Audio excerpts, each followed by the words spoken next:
자, 오늘부터 올해 말까지는요, 세상이 감당치 못할 시리즈로 말씀을 나누려고 합니다. 오늘은 추수감사주의를 맞아서 그 첫 번째 시간으로 세상이 감당치 못할 감사라는 제목으로 은혜를 나누어 보도록 하겠습니다.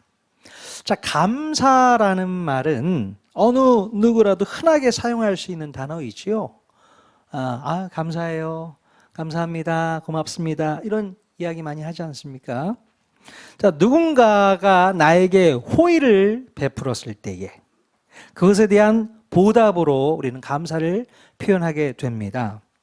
하지만 상대방의 호의에도 불구하고 감사의 표현을 잘 하지 않는 분들도 간혹 있으시죠? 감사한 마음을 표현하는 것이 어색하고 서툴러서 못하는 것도 있지만 내가 받은 배려가 배려인 줄을 모르기 때문에 감사의 마음을 갖지 못하는 것이 아닐까 싶습니다. 내가 누군가로부터 배려를 받고 호의를 받게 되면 감사의 마음이 생기는 게 당연한 거잖아요. 하지만 상대방으로부터 배려와 호의를 받았음에도 감사의 표현을 하지 않는다면 아마도 그 사람은 누군가에게 먼저 배려와 호의를 베풀어 본 적이 없기 때문일 것입니다. 상대방에게 배려와 호의를 베푼다는 것은 그만큼 시간이 허비가 되고요. 또 물질이 허비가 되고 뭔가가 소진이 되기 때문에 희생이 따르는 겁니다. 그래서 본인이 직접 희생을 해본 사람은 그 희생이 쉽지 않다는 것을 우리는 알게 되죠. 희생을 해본 사람은 상대방이 나에게 소비한 희생이 얼마나 값진 것인 줄을 알게 됩니다. 자, 그렇기 때문에 상대방의 배려와 호의에 감사를 느끼게 되고 감사를 표현하게 되는 것이죠. 하지만 도무지 감사를 표현할 줄 모르는 사람은 남을 위해서 수고하고 애쓰는 희생을 해본 적이 없는 거예요. 희생을 해본 적이 없으니 자기가 받은 배려가 얼마나 귀한지를 모르는 것이고 또 희생의 의미가 뭔지를 모르니 감사하는 마음이나 또 감사에 대한 보답도 못하는 것입니다. 자, 늘 받는 것에만 익숙해져 있고 주는 것에 대해서는 어색하기 짝이 없는 것이죠. 받는 거는 오케이. 근데 주는 거는 한 번 더 고민하게 되고 어색하죠. 자, 그래서 어떤 분들은 배려를 받고 호의를 받는 것에 대해서 부담을 느끼시는 분들 계세요. 받는 것이 부담이 된다는 것은 무슨 뜻일까요? 나는 줄 수 없다는 전제가 깔려 있는 겁니다. 이해가 되십니까? 돌려줄 수 없을 바에야 처음부터 받지를 않겠다는 태도를 취하는 겁니다. 여러분, 이런 태도가 합리적이고 이성적인 태도일까요? 그렇지 않습니다. 돌려줄 수 없으면 아예 처음부터 받지도 않겠다는 태도는 참으로 안타까운 모습일 수밖에 없어요. 차갑습니다. 나는 당신을 위해서 희생할 의향이 전혀 없으니 나를 위해서는 희생을 참아달라, 이런 얘기잖아요. 참 차갑습니다. 냉랭하지요. 여러분, 만약에 정말로 이런 생각과 태도를 가지고 있는 분들이라면 건강한 신앙생활을 하기가 너무 어렵습니다. 왜 그럴까요? 이런 마음을 갖고 있는 사람들은 신앙생활을 건강하게 하실 수가 없어요. 자, 왜 그러냐면 우리가 하나님의 자녀로 살아갈 수 있는 이유는 바로 예수 그리스도의 희생과 헌신이 있었기 때문에 오늘 우리가 구원받은 자녀로 살 수 있는 거 아니겠습니까?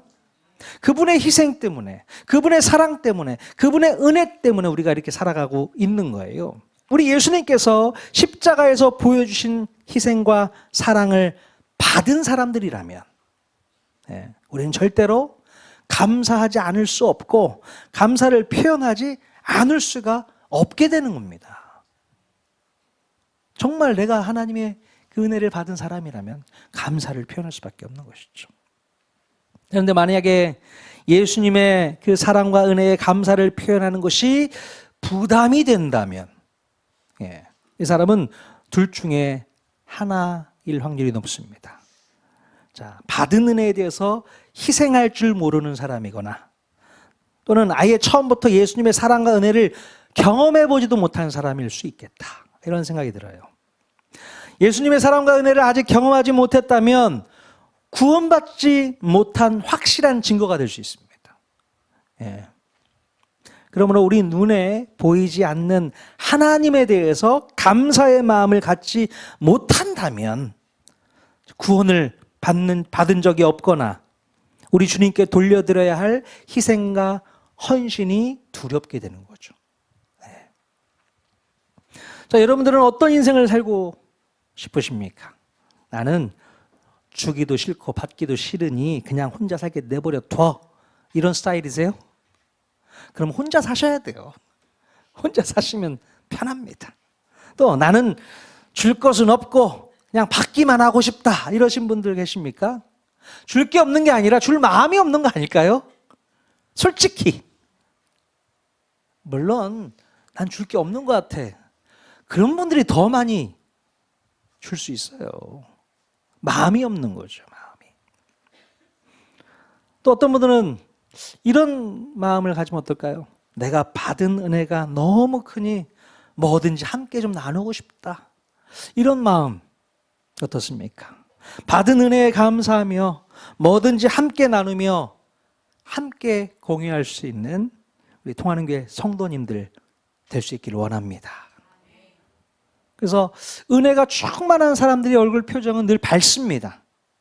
어둡지 않아요. 나에게 모든 것이 충만하니 그것과 함께 또 나눌 수 있으니 얼마나 좋습니까? 지난주 금요일에 영동 대흥교회에서 단감 2박스를 차에 싣고 오셨어요. 예. 감을 따는 것도 쉽지 않았을 텐데 이 감 2박스를 가지고 직접 영동에서 대전까지 오신 거죠. 예. 다른 분들은 못 드려도 특별히 통하는 교회 성도님들과는 꼭 나누고 싶다라는 말씀을 하시면서 갖고 오신 거예요. 왜 그런 마음이 들었을까 생각해 보니까 얼마 전에 저희 교회에 늘 건강즙을 후원해 주신 이제 권사님이 계시잖아요. 건강원. 건강즙을 받았는데 그 건강즙을 우리 성도들과 나누는 것을 좀 접고 이번에는 이 건강즙을 영동 대흥교회에다 섬겼으면 좋겠다라는 생각을 가지고 그 교회에다가 후원을 했습니다. 한 30박스 정도. 그래서 전도할 때 들고 다닌다고 너무 좋아하시는 거예요. 너무 감사하다고. 그래서 그 마음을 담아서 저희들에게 이렇게 감을 보내오신 겁니다. 지난번에 먹어보니까 감이 잘 익으면 맛있더라고요. 그래서 잘 눈여겨놨다가 잘 익었으면 꼭 드세요.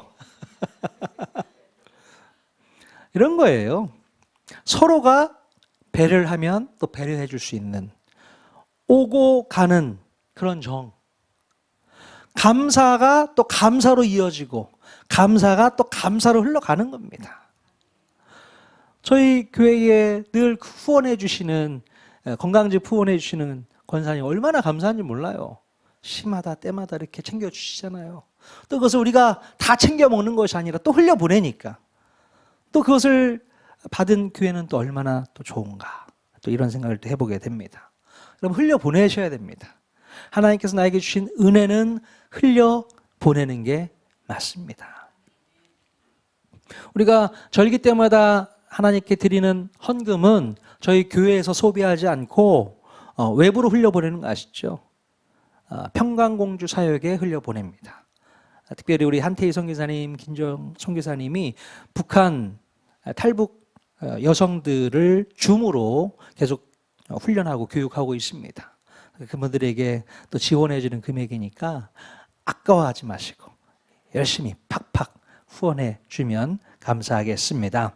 자, 우리 옆 사람에게 한번 이렇게 인사했으면 좋겠어요. 당신의 사랑과 배려에 감사합니다. 당신의 사랑과 배려에 감사합니다. 한마디 더 할까요? 그래서 밥 사겠습니다.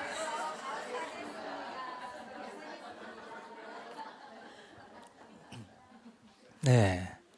서로 나누는 삶을 사는 것이 참 풍성하지 않을까 싶습니다. 외롭지 않게 사는 비결, 나눠야 된다. 나누지 않으면 외로워진다, 쓸쓸해진다, 고독해진다. 꼭 기억하실 수 있기를 바랍니다. 그럼 솔직히 우리 눈에 보이는 옆 사람에게 감사를 표현하는 것은 어렵지 않습니다. 할 수 있어요. 하지만 우리 눈에 보이지 않는 하나님께 감사를 표현하는 것은 쉬울까요? 어려울까요? 어떻습니까? 눈에 보이지 않는 하나님께 감사를 표현하는 것이 쉬울까요? 어려울까요? 물론 하나님에 대한 믿음이 있는 사람은 쉬울 수도 있지만 하나님에 대한 믿음이 없는 사람은 하나님께 감사를 표현하는 것이 정말로 어렵습니다. 예. 하나님에 대한 믿음이 있는 사람, 즉 살아계신 하나님의 은혜와 섭리를 몸으로 경험한 사람은요, 하나님이 눈에 보이지 않더라도 진심 어린 감사를 표현할 수 있어요. 그러나 하나님에 대한 믿음이 없는 사람들이죠. 아직 믿음이 없는 사람들은 하나님의 은혜라든가 하나님의 사랑이 자기 몸과 마음으로 체험되지 않았기 때문에 감사를 표현하기가 그렇게 어렵습니다. 예. 물론 뭐 살짝 남들 보면서 조금은 감사 흉내낼 수는 있겠지만 아무도 보지 않는 상황에서 내 눈에 보이지 않는 하나님께 감사를 드린다는 것이 헛된 일처럼 느껴질 수 있게 되거든요. 그렇지 않습니까? 그래서 여러분, 우리가 믿음이 없이는 하나님께 감사 드리기가 참 어려워요. 뭔가 관계가 있어야 돼. 믿음이 있어. 하나님이 나를 구원해 주셨고 나를 살리셨고 나와 함께 하시고 나를 자녀 삼아 주신 그 확실한 관계가 있는 사람만이 하나님께 감사할 수 있습니다. 네. 근데 그게 느껴지지 않으면 감사의 마음이 우러나오지 않습니다. 그냥 습관에 의해서, 학습에 의해서 그냥 억지로 감사가 나올 수밖에 없는 것이죠. 자, 그런데요, 심지어 나의 삶 가운데 어려움이 생기고 또 문제가 생기고 고난이 닥치면 더더욱 하나님께 감사하는 마음이 들기가 쉽지가 않아요. 더 그렇습니다. 정말로 하나님께서 살아계신다면 내 문제를 해결해 주셔야 되는 거 아닙니까? 이렇게 얘기하게 되죠. 하나님을 믿지도 않던 사람이 자기에게 문제가 생기면 또 이런 식으로 하나님에 대한 원망 섞인 야유를 보내면서 끝까지 믿지를 않습니다. 참 안타깝죠. 자, 그런데요, 오늘 읽어봤던 이 본문 말씀에 보면 하나님에 대한 무한 감사와 무한 신뢰를 보내는 사람이 있습니다. 누구일까요? 네, 바로 다윗입니다. 다윗은 하나님께 무한 감사, 무한 신뢰로 영광을 올려드렸던 사람이죠. 우리가 시편 34편 1절 말씀 같이 한번 읽어보도록 하겠습니다. 시작. 내가 여호와를 항상 송축하며 내 입술로 항상 주를 찬양하리이다. 자, 이 시편을 쓴 다윗은 여호와를 송축하며 찬양을 하는데 항상이라는 단어를 반복하고 있습니다. 항상 송축하며 항상 주를 찬양하리이다. 자, 이 의미는 어떤 상황에서도 하나님을 찬양한다는 뜻일 겁니다. 기쁘고 즐거운 순간이나 또 슬프고 괴로운 순간에도 하나님을 여전히 송축하겠다라는 그런 믿음이 있는 찬양이죠. 자, 다윗에게 있어서 찬양과 감사는 어떤 상황적인 이유 때문에 갖게 되는 태도는 아니었습니다. 평화롭고 행복한 시간 속에서는 감사와 찬양이 나오고 또 반대로 고통스럽고 불행한 시간 속에서는 감사와 찬양이 그쳐버리는 그런 믿음이 절대로 아니었다는 겁니다. 어떤 환경이나 어떤 조건 속에서도 그 마음은 언제나 하나님을 무한 신뢰했고 그렇기 때문에 언제나 감사와 찬양이 멈추지 않았다는 것이죠. 자, 다윗의 이런 태도를 증명하는 시가 바로 오늘 읽은 시편 34편 말씀입니다. 기억해 놓으시면 좋을 것 같아요. 자, 성경을 가지고 오신 분들은 성경을 보시게 되면 시편 34편 본문 위에 표제가 기록되어 있어요. 제목이 뭐라고 되어 있나요? 아, 네, 맞습니다. 다윗이 아비멜렉 앞에서 미친 채 하다가 쫓겨나서 지은 시다. 이렇게 표제가 되어 있어요. 제목이 있으니까 이 시가 어떤 배경에서 쓰여졌구나라는 것을 쉽게 알 수 있죠. 자, 다윗이요, 블레셋의 왕인 아기스 왕 앞에서 미친놈처럼 생쇼를 했던 사건이 성경에 기록되어 있습니다. 이 아비멜렉이라는 말은 왕을 칭호하는 그런 말입니다. 마치 애굽의 파라오처럼 아비멜렉. 그 아비멜렉이었던 아기스 왕 앞에서 미친 채 했다는 거죠. 자, 우리가 이 사건을 살펴보면 다윗이 어떻게 이런 상황에서도 감사와 찬양을 할 수 있었는지를 우리가 살펴볼 수 있게 되죠. 자, 사무엘상 한번 넘어가서 읽어보도록 하겠습니다. 21장 10절 말씀 같이 읽겠습니다. 시작. 그날에 다윗이 사울을 두려워하여 일어나 도망하여 가드왕 아기스에게로 가니. 자, 본문에서 느낄 수 있는 다윗의 상황은 바로 사울 왕을 피해서 도망가는 신세임을 알 수 있습니다. 도대체 왜 다윗은 자신의 장인인 사울 왕을 피해서 도망가는 신세가 되었을까요? 자, 다윗이 블레셋의 장수인 골리앗을 무찌르고 위기에 처해 있던 이스라엘을 구원해냈지 않습니까? 자, 너무나도 감사할 일이지만 사울 왕에게 있어서는 다윗이 그저 자신의 왕위를 노리는 새로운 실력자라는 생각밖에는 들지 않았던 것 같습니다. 저 녀석 내 자리를 탐하고 있는 거 아니야? 인기가 쭉쭉쭉 올라가니까 그런 생각을 할 만도 하죠. 그래서 사울은 다윗에게 자기의 딸까지 내어주게 됩니다. 사위를 삼아버려요. 자, 그러나 여전히 마음이 불안했던 것 같습니다. 그래서 이제는 다윗을 제거하기로 마음먹고 다윗의 뒤를 쫓고 있었던 것입니다. 자, 다윗에게는 자신을 도와서 함께할 수 있는 사람, 함께할 수 있는 일행이 아무도 없었어요. 홀로 외롭게 고군분투하면서 사울 왕의 칼날을 피해 나라 전역을 헤매면서 돌아다녔겠죠. 자, 그런데요, 다윗이 아무리 도망 다녀봤자 사울 왕의 손아귀에서 벗어날 수가 없었습니다. 예, 사울이 얼마나 많은 곳에 자기 첩자를 심어놨겠습니까? 다윗이 나타나면 무조건 신고해. 그런 일들이 비일비재했겠죠. 자, 그래서 다윗은요, 결국 생각해낸 것이 뭘까요? 사울의 손길이 닿지 않는 곳으로 피하기로 최후 결단을 내리게 됩니다. 바로 이스라엘의 적진인 블레셋 지역으로 몸을 숨기자, 이런 생각을 했던 것이죠. 오늘날로 말하면 남한 사람이 북쪽으로 월북하는 그런 느낌일 거예요.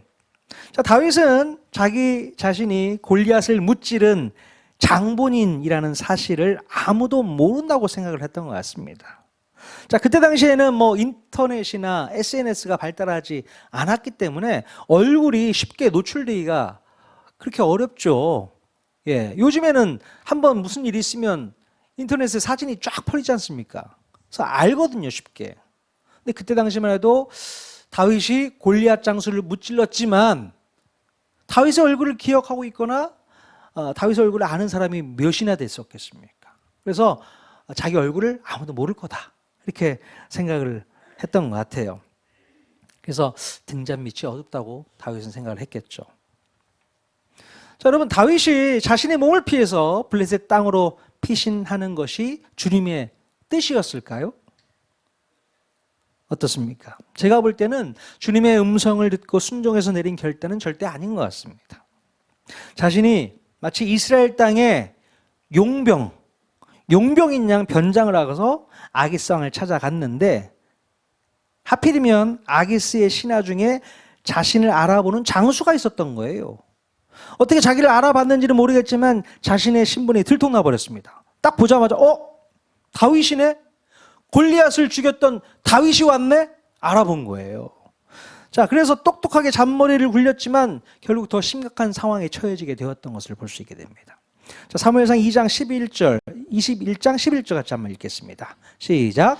아기스의 신하들이 아기스에게 말하되 이는 그 땅의 왕 다윗이 아니니까 무리가 춤추며 이 사람의 일을 노래하여 이르되 사울이 죽인 자는 천천히요 다윗은 만만이로다 하지 아니하였나이까 한지라.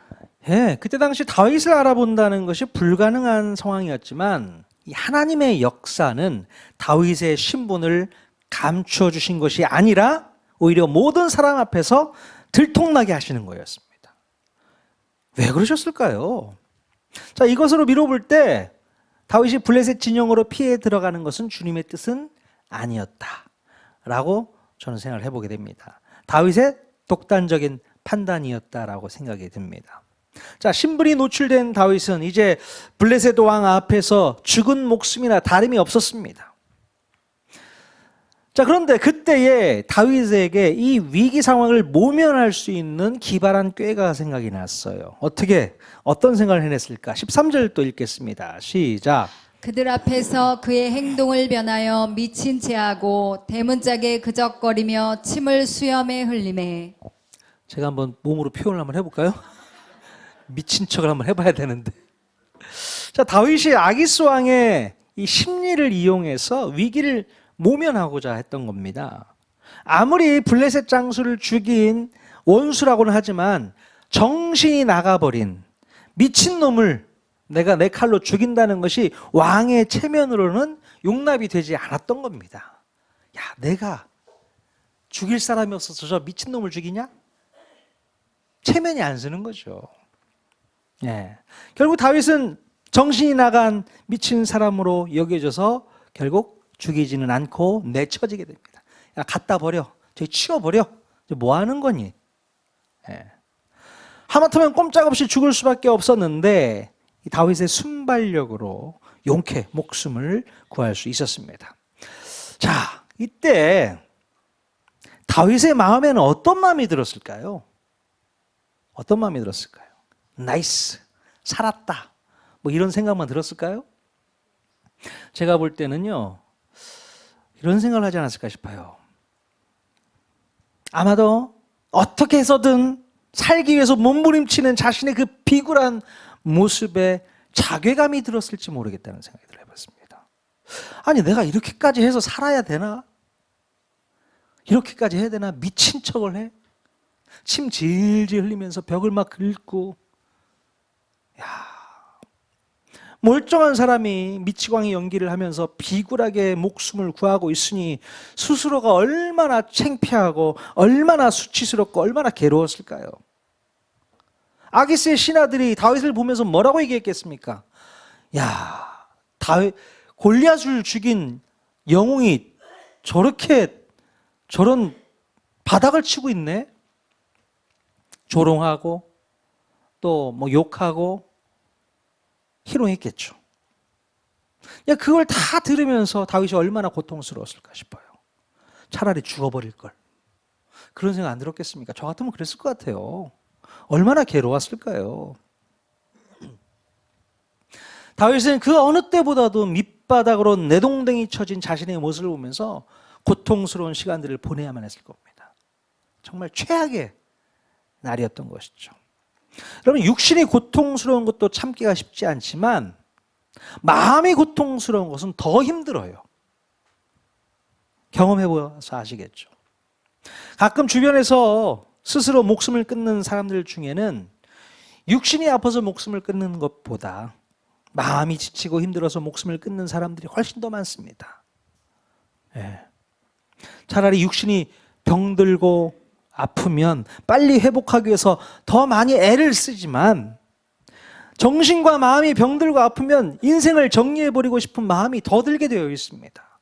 그만큼 힘들고 어려운 게 마음이 힘든 거죠. 어쩌면 다윗은 이 정도의 한계까지 와 있었는지도 모르겠습니다. 예? 언제 들이닥칠지 모르는 죽음의 공포가 정신을 완전히 미쳐버리도록 했을 거예요. 그냥 차라리 죽고 싶다. 더 이상 도망 다니는 거 못하겠다. 하나님, 저 좀 데려가세요. 이렇게 살 거면 이게 사는 겁니까? 눈물을 흘리면서 하나님 앞에 호소하고 애원했겠죠. 제가 이렇게 해서 살아야 되겠습니까? 너무 비굴하지 않습니까? 여러분 그런 시간을 겪어보신 적 있으십니까? 지금까지 이 땅을 살아오면서 내가 이런 삶을 계속 살아야 되나? 이렇게까지 삶을 구차하게 이어가야 되는가? 바닥까지 쳐보신 경험이 있으십니까? 자, 그런데 오늘 읽었던 시편 사무엘상 21장 그 다음 장인 22장에 와서 보면요, 이런 다윗에게 아주 놀라운 일이 펼쳐지게 되는 것을 볼 수 있습니다. 한번 읽어볼까요? 사무엘상 22장 1절에서 2절 같이 읽겠습니다. 시작.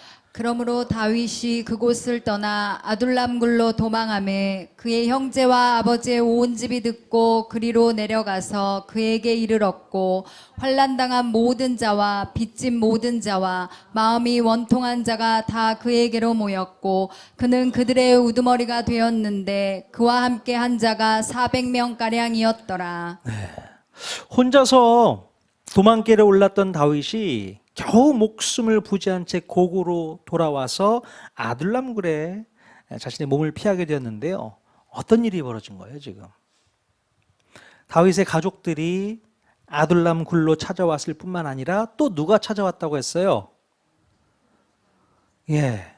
그 이스라엘 땅에 있는 환난당한 모든 자, 또 빚진 모든 자, 또 마음이 원통한 자, 도합 몇 명? 400명가량이 다윗을 찾아오게 됩니다. 도대체 무슨 일이 벌어진 거예요? 왜 갑자기 다윗에게 이런 사람들이 찾아왔을까요? 참, 다윗이 거기 있다는 소문을 어떻게 듣고요?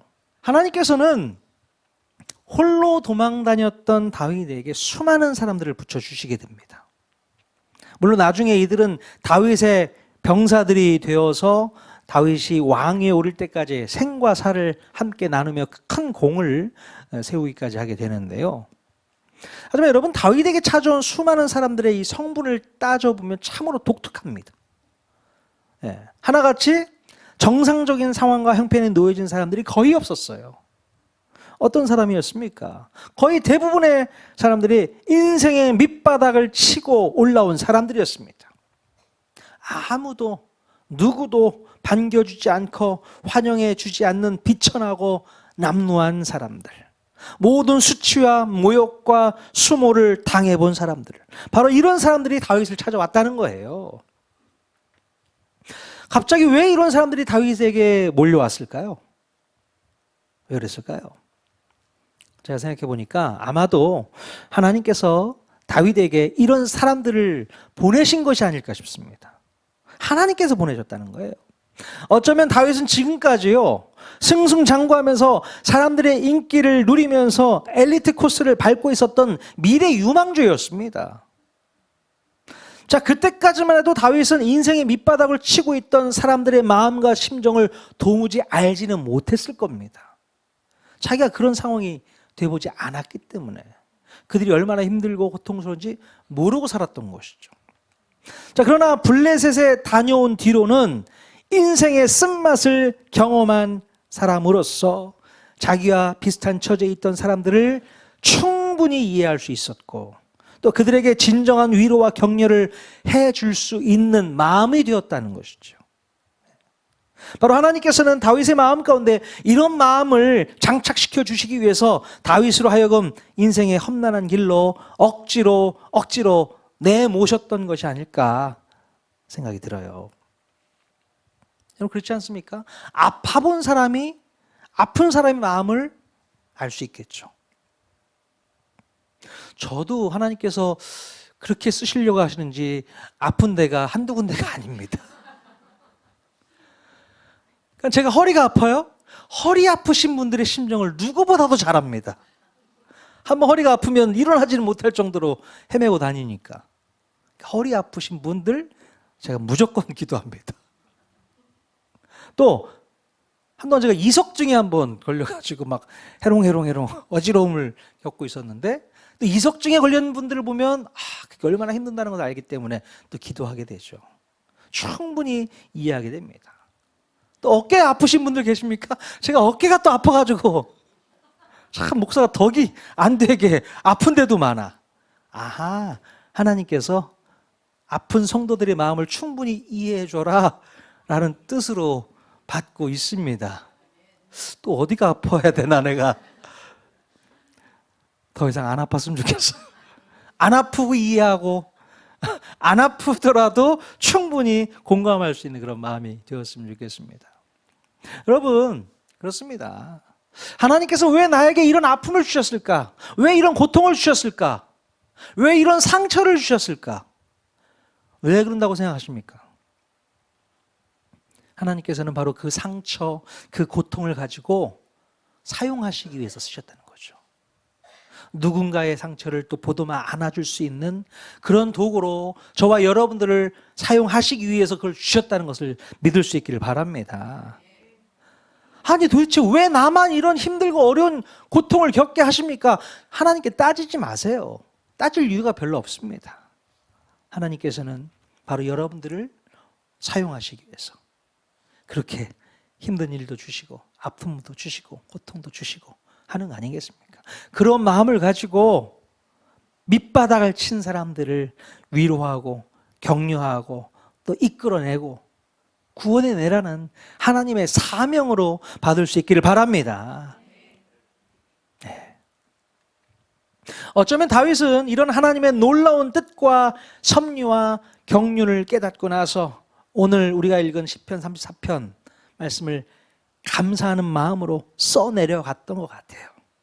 네. 다시 본문 말씀으로 돌아와서요, 다윗의 심정을 우리가 한번 살펴보도록 하겠습니다. 자, 시편 34편 2절 말씀 같이 한번 읽어보겠습니다. 시작. 내 영혼이 여호와를 자랑하리니 곤고한 자들이 이를 듣고 기뻐하리로다. 네, 하나님의 그 놀라운 섭리를 깨달은 다윗은요, 여호와를 어떻게 했다고요? 자랑하게 됩니다. 여호와를 자랑했고 또 곤고한 마음으로 다윗을 찾아왔던 수많은 무리들이 다윗의 간증을 듣고서 기뻐했다고 이야기합니다. 그럼 이게 간증이잖아요. 하나님을 자랑하는 게 간증이에요. 간증한답시고 내 자랑하는 사람이 있는데 절대 그러면 안 됩니다. 하나님이 드러나야 되는 거예요. 하나님이 이렇게 하셨다. 자, 그러면서 곤고한 사람들이 이것을 듣고 기뻐하는 거죠. 그렇구나. 나도 저렇게 하나님의 은혜를 체험할 수 있구나. 자, 그런 간증이 우리에게 있어야 됩니다. 자, 34편 4절도 같이 한번 읽어볼까요? 시작. 내가 여호와께 간구하매 내게 응답하시고 내 모든 두려움에서 나를 건지셨도다. 다윗은 하나님의 깊은 섭리를 깨닫고 난 뒤에는 하나님의 응답이 확실히 느껴졌습니다. 하나님께서 지금도 세심하게 다윗 자신을 이끌고 계신다는 생각이 다윗이 느꼈던 그 모든 두려움에서 해방케 했다는 것이죠. 그렇구나. 다윗의 마음 가운데 두려움이 사라져 버렸어요. 하나님이 나와 함께 하신다는 그 생각이 모든 두려움을 다 물리쳐 버릴 수 있겠다는 것입니다. 자, 6절 말씀 또 읽겠습니다. 이 공고한 자가 부르짖음에 여호와께서 들으시고 그의 모든 환난에서 구원하셨도다. 그럼 다윗처럼 공고했던 사람이 누가 있었을까요? 자, 이런 다윗이 하나님을 찾고 부르짖을 때에 처음에는 아무런 응답도 없으시더니 결국에는 모든 환난에서 구원하시는 은혜를 베푸셨다고 이렇게 고백하고 있습니다. 우리 하나님은 그런 분이세요. 아무 응답이 없는 것 같아. 도대체 왜 하나님 제 기도에 응답하지 않는 겁니까? 우리는 속상해서 하나님께 하소연할 수 있지만 그러나 결국 나중에는 그 모든 환난에서 우리를 건져내시는 그런 하나님이시라는 거죠. 다윗이 그것을 경험하게 됩니다. 8절 또 읽겠습니다. 시작. 너희는 여호와의 선하심을 맛보아 알지어다. 그에게 피하는 자는 복이 있도다. 다윗은 처음에는 너무 죽을 것 같고 힘들었는데, 물론 지금도 다윗은 힘든 상황일 겁니다. 이 시편 말씀을 쓰고 있는 그 상황도 힘든 상황이었지만 바로 하나님의 섭리와 인도하심을 경험하고 나니까 지금까지 감추어져 있던 하나님의 선하심을 맛볼 수 있었던 것이죠. 그러니 이제 자신의 처지와 같은 그런 사람들에게도 하나님의 선하심이 어떠하신지를 발견해 보고 반드시 맛볼 수 있기를 권면하고 있는 것입니다. 야, 하나님의 선하심을 한번 너도 맛봤으면 좋겠다. 그 선하심을 한번 맛보면 하나님을 떠날 수가 없잖아요. 그럼 맛집 찾아다니지 마시고 하나님 맛보실 수 있기를 바랍니다. 그 하나님의 선하심을 한번 맛보게 되면 하나님을 떠날 수 없어요. 하나님을 의지할 수밖에 없고 신뢰할 수밖에 없고 다윗이 하나님의 선하심을 맛봐버렸어요. 그래서 권면하는 겁니다. 너희들도 그 선하심을 맛봤으면 좋겠다. 자, 마지막으로 한 구절만 또 읽고 마치도록 하겠습니다. 10절 말씀입니다. 시작. 젊은 사자는 궁핍하여 줄일지라도 여호와를 찾는 자는 모든 좋은 것에 부족함이 없으리로다. 다윗이 이런 고백을 합니다. 젊은 사자는 궁핍하여 줄일지라도. 여러분, 젊은 사자가 궁핍해서 줄일 일이 있을까요? 좀 나이가 든 사자는 사냥하기가 힘들 거예요. 관절이 너무 아파서 뛰어다니기도 어려울 텐데 젊은 사자는 무조건 뛰어가서 사냥감을 잡죠. 그래서 굶주릴 일이 별로 없습니다. 그죠? 근데 그걸 비교하는 거예요. 비록 젊은 사자가 궁핍할 수 있는 그런 상황이 주어진다 할지라도 오히려 여호와를 찾는 자는 모든 좋은 곳에 부족함이 없을 것이다. 다윗의 고백입니다. 여호와를 찾는 자는 모든 좋은 곳에 부족함이 없으리로다. 다윗이 경험한 것이 바로 이겁니다. 여호와는 나의 목자시니 내가 부족함이 없으리로다. 그럼 부족함이 왜 없겠습니까? 살면서 부족함을 못 느끼는 사람이 어디 있겠어요? 다 부족하죠.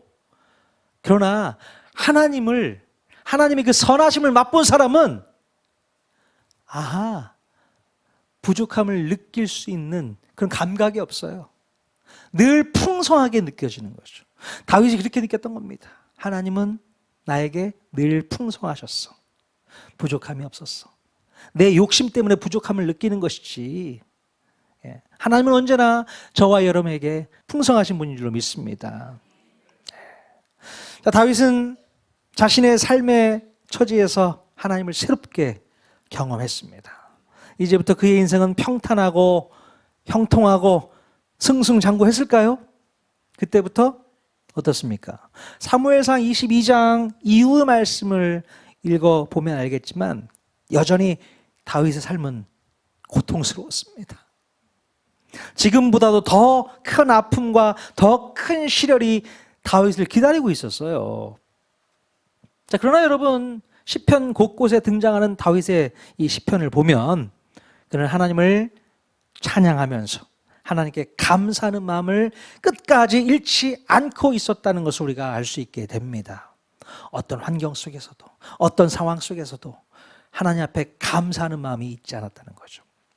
여호와의 선하심을 맛보아 알아버렸기 때문에 다윗은 하나님을 신뢰할 수 있었고 감사할 수 있었고 항상 기뻐하면서 하나님을 송축할 수 있었습니다.